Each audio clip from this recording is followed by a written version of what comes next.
Chapter 6. Gilderoy Lockhart. The next day, however, Harry barely grinned once. Things started to go downhill from breakfast in the great hall.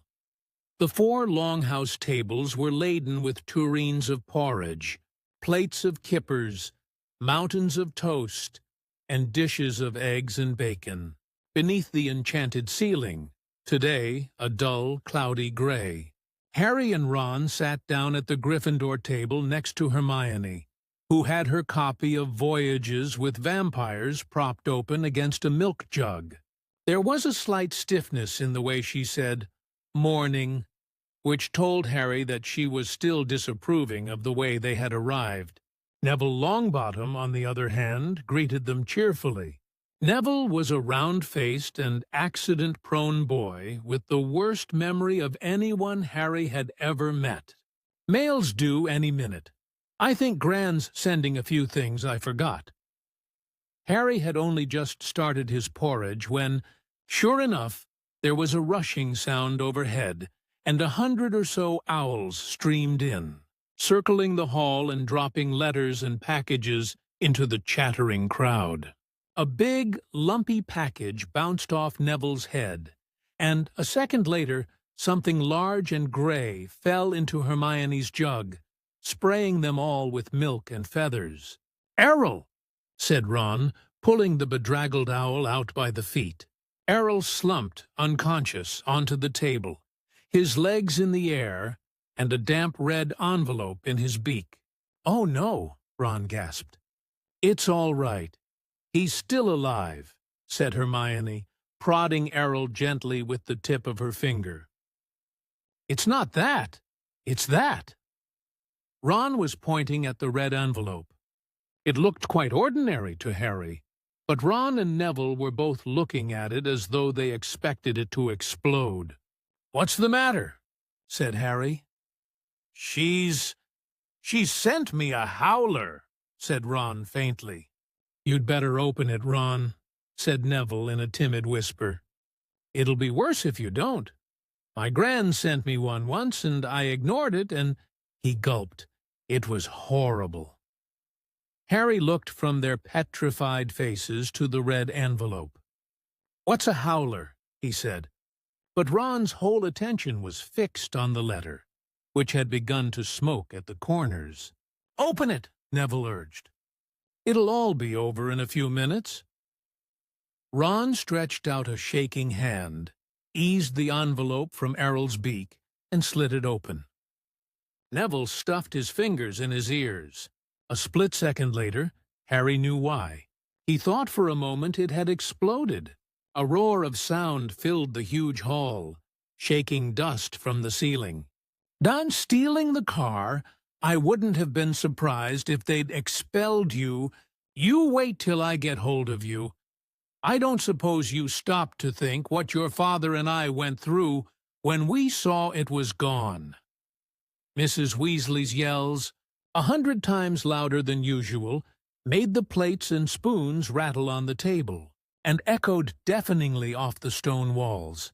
People throughout the hall were swiveling around to see who had received the howler, and Ron sank so low in his chair that only his crimson forehead could be seen. "Letter from Dumbledore last night. I thought your father would die of shame.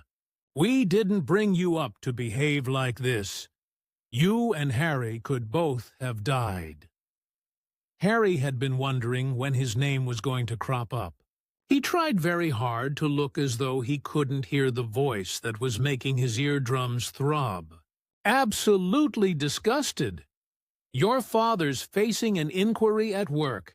It's entirely your fault, and if you put another toe out of line, we'll bring you straight back home." A ringing silence fell. The red envelope, which had dropped from Ron's hand, burst into flames and curled into ashes. Harry and Ron sat stunned, as though a tidal wave had just passed over them. A few people laughed, and gradually a babble of talk broke out again. Hermione closed voyages with vampires and looked down at the top of Ron's head. "Well, I don't know what you expected, Ron, but you—" "Don't tell me I deserved it," snapped Ron. Harry pushed his porridge away. His insides were burning with guilt. Mr. Weasley was facing an inquiry at work. After all Mr. and Mrs. Weasley had done for him over the summer, but he had no time to dwell on this. Professor McGonagall was moving along the Gryffindor table, handing out course schedules. Harry took his and saw that they had double herbology, with the Hufflepuffs first. Harry, Ron, and Hermione left the castle together, crossed the vegetable patch, and made for the greenhouses, where the magical plants were kept. At least the Howler had done one good thing. Hermione seemed to think they had now been punished enough and was being perfectly friendly again. As they neared the greenhouses, they saw the rest of the class standing outside, waiting for Professor Sprout. Harry, Ron, and Hermione had only just joined them when she came striding into view across the lawn, accompanied by Gilderoy Lockhart. Professor Sprout's arms were full of bandages, and with another twinge of guilt, Harry spotted the whomping willow in the distance, several of its branches now in slings. Professor Sprout was a squat little witch who wore a patched hat over her flyaway hair. There was usually a large amount of earth on her clothes, and her fingernails would have made Aunt Petunia faint. Gilderoy Lockhart, however, was immaculate in sweeping robes of turquoise, his golden hair shining under a perfectly positioned turquoise hat with gold trimming. "Oh, hello there," he called, beaming around at the assembled students. "Just been showing Professor Sprout the right way to doctor a whomping willow. But I don't want you running away with the idea that I'm better at herbology than she is. I just happen to have met several of these exotic plants on my travels." "Greenhouse 3 today, chaps," said Professor Sprout, who was looking distinctly disgruntled, not at all her usual cheerful self. There was a murmur of interest. They had only ever worked in Greenhouse 1 before. Greenhouse 3 housed far more interesting and dangerous plants. Professor Sprout took a large key from her belt and unlocked the door. Harry caught a whiff of damp earth and fertilizer mingling with the heavy perfume of some giant umbrella-sized flowers dangling from the ceiling. He was about to follow Ron and Hermione inside when Lockhart's hand shot out. "Harry, I've been wanting a word. You don't mind if he's a couple of minutes late, do you, Professor Sprout?" Judging by Professor Sprout's scowl, she did mind, but Lockhart said, "That's the ticket," and closed the greenhouse door in her face. "Harry," said Lockhart, his large white teeth gleaming in the sunlight as he shook his head. "Harry, Harry, Harry." Completely nonplussed, Harry said nothing. "When I heard, well, of course, it was all my fault. Could have kicked myself." Harry had no idea what he was talking about. He was about to say so when Lockhart went on, "Don't know when I've been more shocked. Flying a car to Hogwarts. Well, of course, I knew at once why you'd done it. Stood out a mile. Harry, Harry, Harry." It was remarkable how he could show every one of those brilliant teeth, even when he wasn't talking. "Gave you a taste for publicity, didn't I?" said Lockhart. "Gave you the bug. You got on to the front page of the paper with me, and you couldn't wait to do it again." "Oh, no, Professor. See." "Harry, Harry, Harry," said Lockhart, reaching out and grasping his shoulder. "I understand. Natural to want a bit more once you've had that first taste. And I blame myself for giving you that, because it was bound to go to your head. But see here, young man, you can't start flying cars to try and get yourself noticed. Just calm down, all right? Plenty of time for all that when you're older. Yes, yes, I know what you're thinking. It's all right for him He's an internationally famous wizard already. But when I was 12, I was just as much of a nobody as you are now. In fact, I'd say I was even more of a nobody. I mean, a few people have heard of you, haven't they? All that business with he who must not be named. He glanced at the lightning scar on Harry's forehead. I know. It's not quite as good as winning Witch Weekly's Most Charming Smile Award 5 times in a row, as I have. But it's a start, Harry. It's a start. He gave Harry a hearty wink and strode off. Harry stood stunned for a few seconds. Then, remembering he was supposed to be in the greenhouse, he opened the door and slid inside. Professor Sprout was standing behind a trestle bench in the center of the greenhouse. About 20 pairs of different-colored earmuffs were lying on the bench. When Harry had taken his place between Ron and Hermione, she said, "We'll be repotting mandrakes today. Now, who can tell me the properties of the mandrake?" To nobody's surprise, Hermione's hand was first into the air. Mandrake, or mandragora, is a powerful restorative, said Hermione, sounding as usual as though she had swallowed the textbook. It is used to return people who have been transfigured or cursed to their original state. Excellent! 10 points to Gryffindor, said Professor Sprout. The mandrake forms an essential part of most antidotes. It is also, however, dangerous. Who can tell me why? Hermione's hand narrowly missed Harry's glasses as it shot up again. The cry of the mandrake is fatal to anyone who hears it, she said promptly. Precisely. Take another 10 points, said Professor Sprout. Now, the mandrakes we have here are still very young. She pointed to a row of deep trays as she spoke, and everyone shuffled forward for a better look. 100 or so tufty little plants, purplish-green in color, were growing there in rows. They looked quite unremarkable to Harry, who didn't have the slightest idea what Hermione meant by the cry of the mandrake. "Everyone take a pair of earmuffs," said Professor Sprout. There was a scramble as everyone tried to seize a pair that wasn't pink and fluffy. "When I tell you to put them on, make sure your ears are completely covered," said Professor Sprout. "When it is safe to remove them, I will give you the thumbs up." "Right, earmuffs on!" Harry snapped the earmuffs over his ears. They shut out sound completely. Professor Sprout put the pink fluffy pair over her own ears, rolled up the sleeves of her robes, grasped one of the tufty plants firmly, and pulled hard. Harry let out a gasp of surprise that no one could hear. Instead of roots, a small, muddy, and extremely ugly baby popped out of the earth. The leaves were growing right out of his head. He had pale green, mottled skin, and was clearly bawling at the top of his lungs. Professor Sprout took a large plant pot from under the table and plunged the mandrake into it, burying him in dark, damp compost until only the tufted leaves were visible. Professor Sprout dusted off her hands, gave them all the thumbs up, and removed her own earmuffs.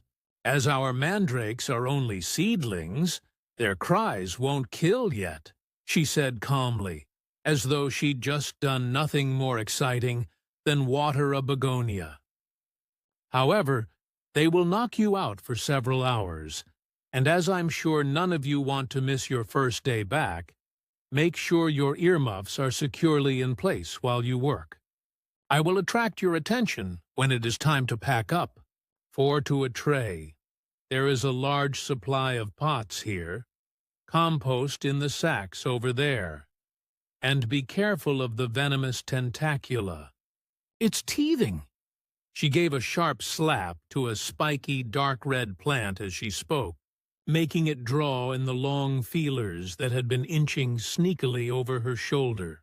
Harry, Ron, and Hermione were joined at their tray by a curly-haired Hufflepuff boy Harry knew by sight but had never spoken to. "Justin Finch Fletchley," he said brightly, shaking Harry by the hand. "Know who you are, of course, the famous Harry Potter. And you're Hermione Granger, always top in everything." Hermione beamed as she had her hand shaken too. "And Ron Weasley. Wasn't that your flying car?" Ron didn't smile. The Howler was obviously still on his mind. "That Lockhart's something, isn't he?"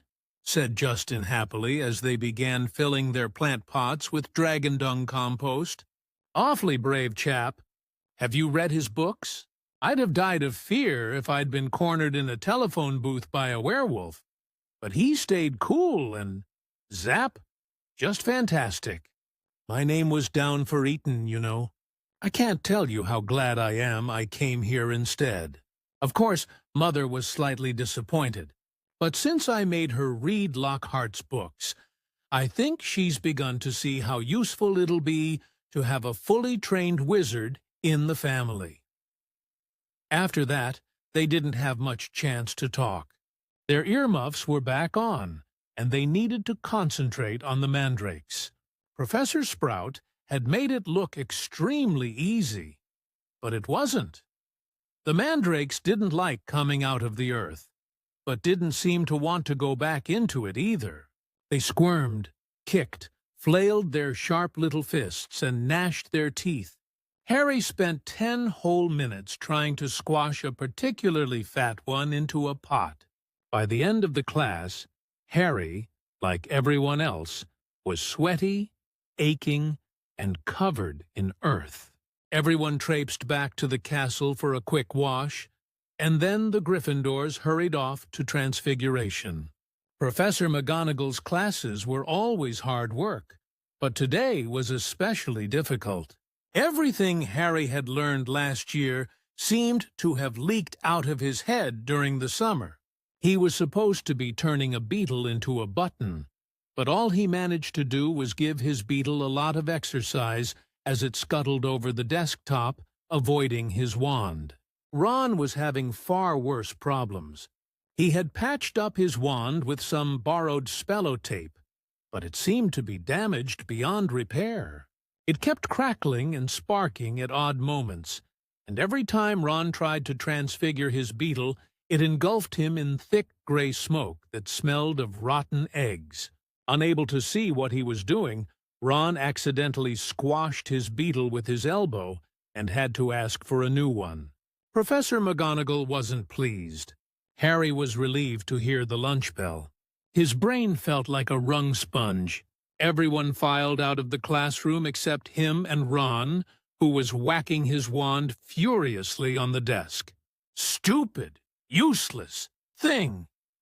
Write home for another one," Harry suggested, as the wand let off a volley of bangs like a firecracker. "Oh, yeah, and get another howler back," said Ron, stuffing the now hissing wand into his bag. "It's your own fault your wand got snapped."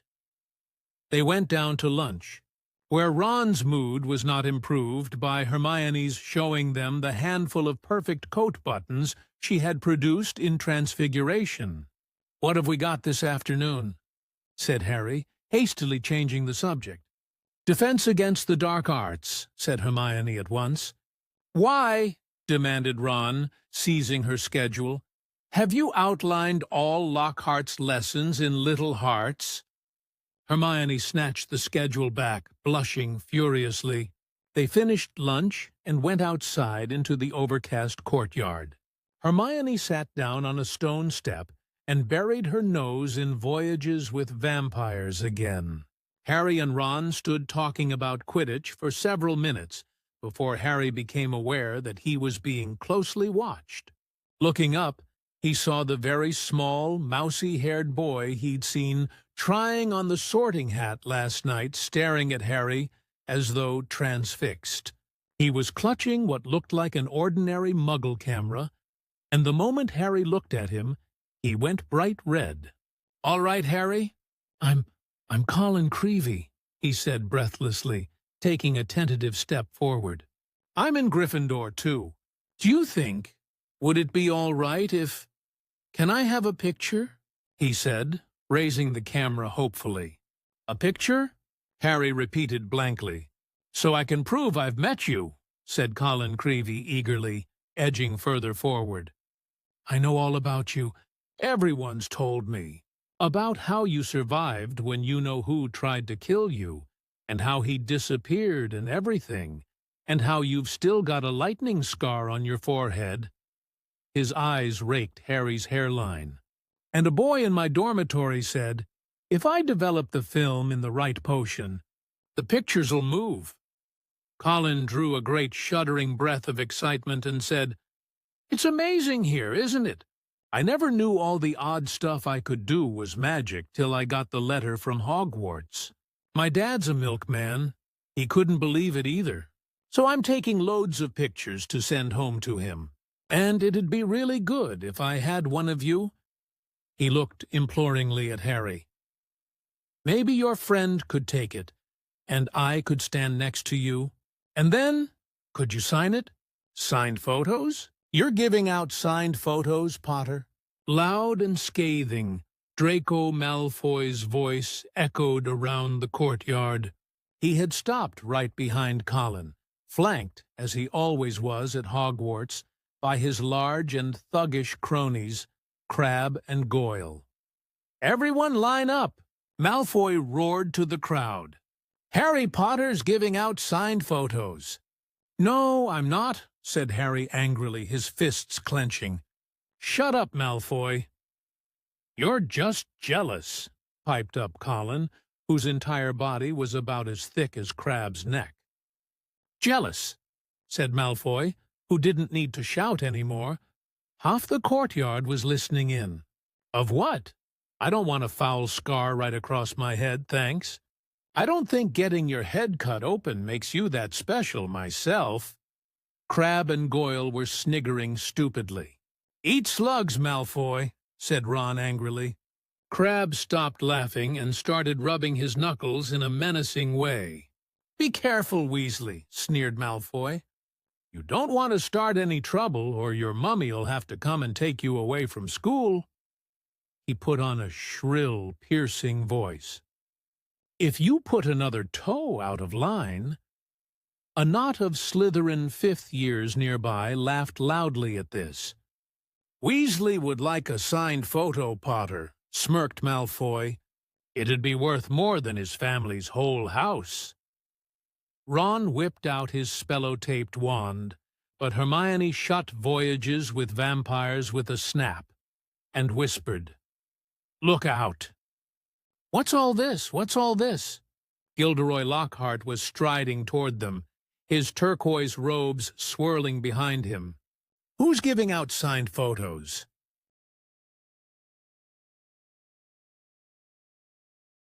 Harry started to speak, but he was cut short as Lockhart flung an arm around his shoulders and thundered jovially.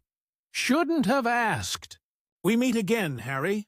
Pinned to Lockhart's side and burning with humiliation, Harry saw Malfoy slide smirking back into the crowd. Come on then, Mr. Creevey, said Lockhart, beaming at Colin. A double portrait.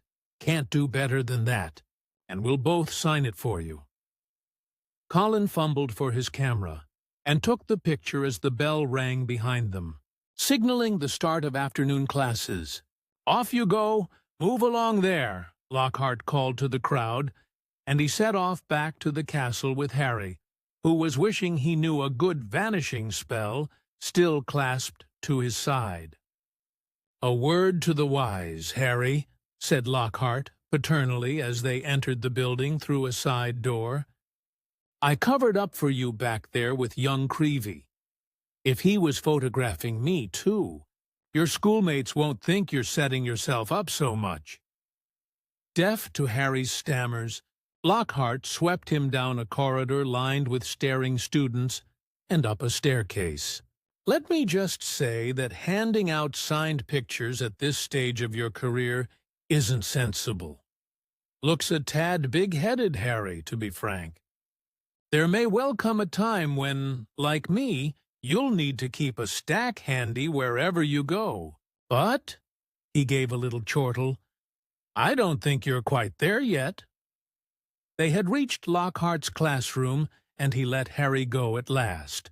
Harry yanked his robes straight and headed for a seat at the very back of the class, where he busied himself with piling all 7 of Lockhart's books in front of him, so that he could avoid looking at the real thing. The rest of the class came clattering in, and Ron and Hermione sat down on either side of Harry. "You could have fried an egg on your face," said Ron. "You'd better hope Creevy doesn't meet Ginny, or they'll be starting a Harry Potter fan club." "Shut up!" snapped Harry. The last thing he needed was for Lockhart to hear the phrase, "Harry Potter fan club." When the whole class was seated, Lockhart cleared his throat loudly, and silence fell. He reached forward, picked up Neville Longbottom's copy of Travels with Trolls, and held it up to show his own winking portrait on the front. "Me," he said, pointing at it and winking as well. "Gilderoy Lockhart, Order of Merlin, 3rd class, honorary member of the Dark Force Defense League, and 5-time winner of Witch Weekly's Most Charming Smile Award. But I don't talk about that. I didn't get rid of the abandoned banshee by smiling at her." He waited for them to laugh. A few people smiled weakly. "I see you've all bought a complete set of my books. Well done.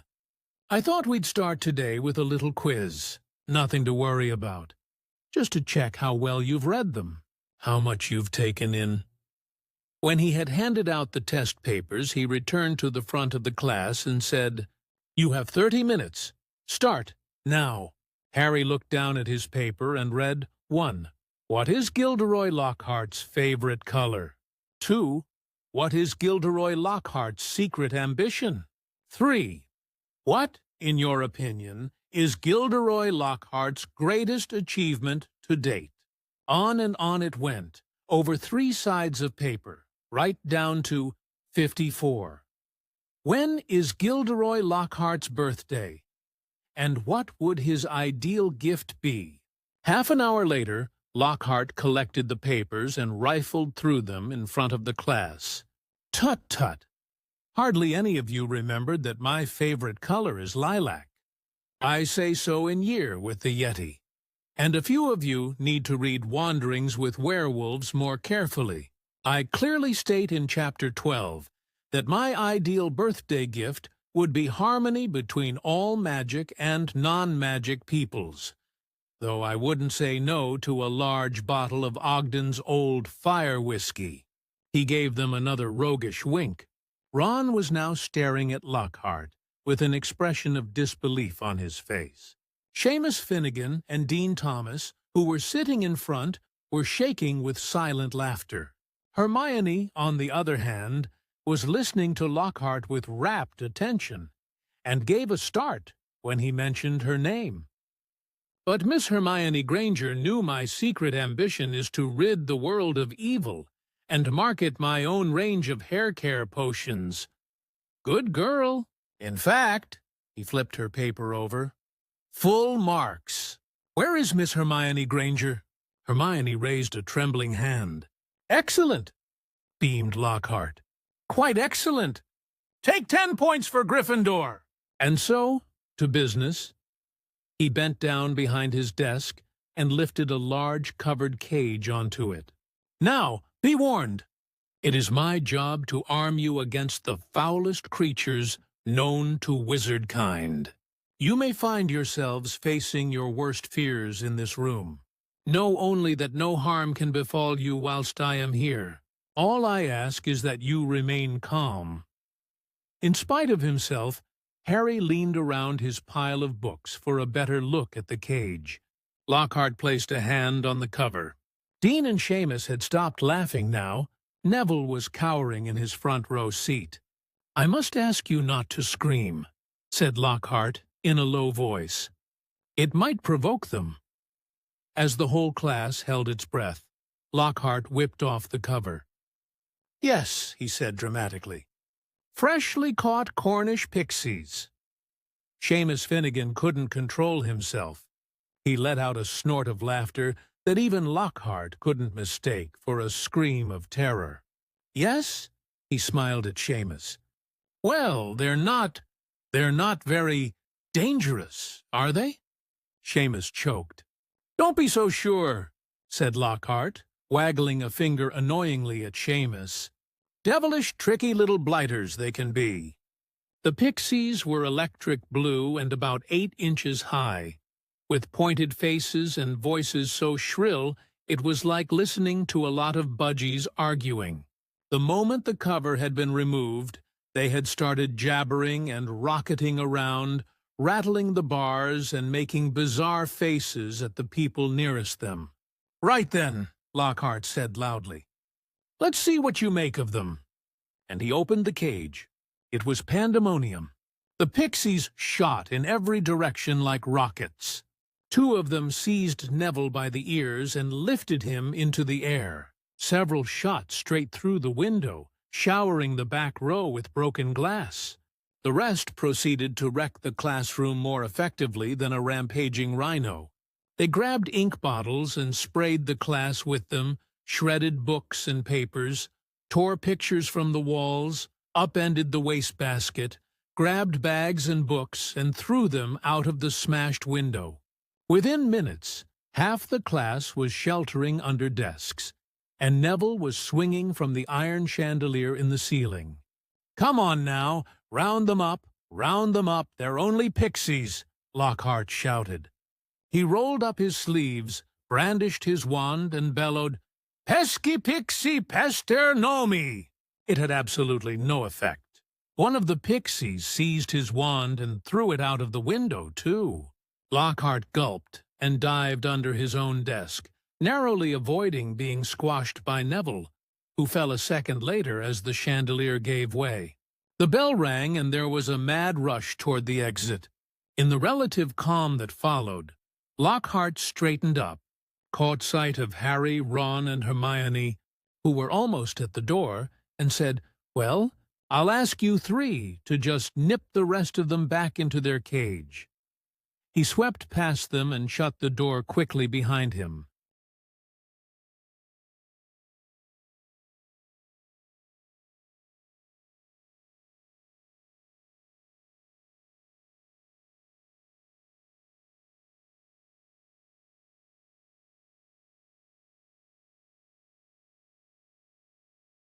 "Can you believe him?" roared Ron, as one of the remaining pixies bit him painfully on the ear. "He just wants to give us some hands-on experience," said Hermione, immobilizing 2 pixies at once with a clever freezing charm and stuffing them back into their cage. "Hands-on?" said Harry, who was trying to grab a pixie dancing out of reach with its tongue out. Hermione, he didn't have a clue what he was doing. "Rubbish," said Hermione. "You've read his books. Look at all those amazing things he's done." "He says he's done," Ron muttered.